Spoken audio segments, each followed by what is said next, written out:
Sementara itu, saudara, tanaman ganja siap panen kembali ditemukan polisi di lahan seluas 25 hektar di kawasan Pegunungan Agusan, Kabupaten Gayo Lues, Aceh. Dari 2 titik lokasi penemuan ladang ganja itu, polisi berhasil mengamankan 1 orang tersangka pemilik ladang yang berprofesi sebagai petani. Pemusnahan ladang ganja yang ditemukan seluas 25 hektar di kawasan dataran tinggi Kabupaten Gayo itu dipimpin langsung oleh Kapolda Aceh, Irjen Pol Wahyu Widada.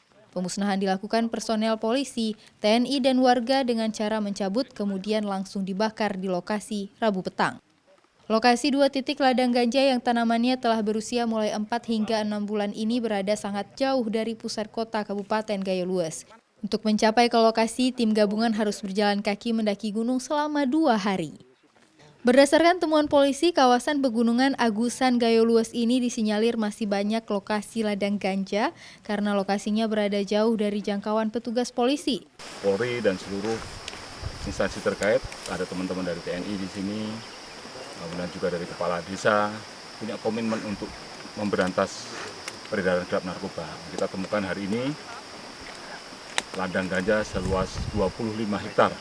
Pemusnahan ladang ganja di seluruh Provinsi Aceh merupakan program prioritas Kapolda Aceh selama berlangsungnya Operasi Antik 2020 sebagai upaya memutuskan mata rantai peredaran narkoba jenis ganja di Aceh.